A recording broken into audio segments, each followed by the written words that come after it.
deixo para minha meditação da igreja. Lucas capítulo 7 e o versículo tem 11 que diz assim, versículo 11. E aconteceu pouco depois de ele à cidade chamada Naim, e com ele iam muitos dos seus discípulos, uma grande multidão. E quando chegou perto, à porta da cidade, eis que levavam um defunto, filho único de sua mãe, era viúva, e com ela ia uma grande multidão da cidade.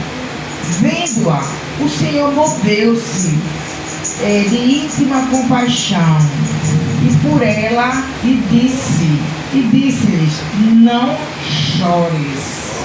É difícil, né? Aleluia. É muito difícil a pessoa ser mãe, ter um único filho e enterrar. Mas a palavra de Deus, ela é eficaz. Nos dias de hoje, eu tiro por mim o que eu vi e ouvi hoje. Olhei assim e a palavra de Deus dizia para mim assim: não chores, não chores.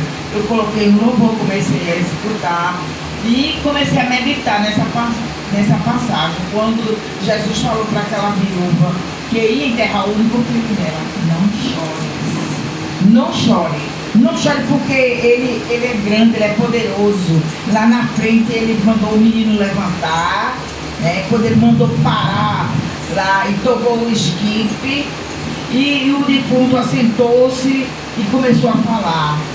E entregou a sua mãe, e todos se apoderou de temor. Nos dias de hoje não é diferente. A gente é só confiar.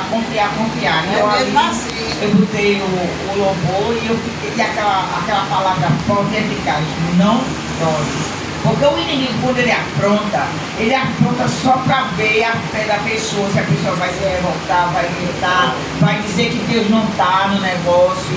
Mas ali eu tenho um louvor, eu comecei a louvar, fazer uma coisa limpa, eu não escutei, né? Porque é terrível, porque o inimigo tem que usar quem está perto, não é quem não hoje. Ela está louca. E eu dizia assim: Jesus, eu entrego nas tuas mãos. E ele dizia: cante. Glória. É difícil, mas mesmo assim eu tenho louvor, comecei a escutar, comecei a louvar e dizer: tu és grande, tem coisas novas chegando, a vitória está perto. Porque o inimigo, quando ele se levanta, seja lá onde for, é sinal que Deus já deu ordem aos anjos dele para entregar a vitória. Está bem pertinho. Aí o inimigo vem, atravessa na frente para saber se a gente realmente está confiando. Eu disse: eu confio em ti, Senhor. Se o Senhor fizer na minha vida, o Senhor é Deus. E se o Senhor não fizer, o Senhor continua sendo Deus. Aleluia. A minha fé está em ti. Nada vai me abalar. Nada vai me abalar. Agora eu peço que o Senhor haja. A irmã disse que pediu: eu peço justiça. Eu digo: Jesus, se sou eu que estou errada, eu peço justiça. Que o Senhor venha na minha vida e faça justiça. Porque a melhor coisa é estar na mão de Deus. Na mão do inimigo, não. Na mão de Deus. Porque está na mão de Deus, a gente está guardado. E Ele faz na nossa vida aquilo que ninguém pode fazer. Agora, os inimigos também, quando se levantam, eu digo: Senhor, toma cada um em tuas mãos e julga conforme a tua vontade. Faça a justiça. Por quê? Porque eles vão ver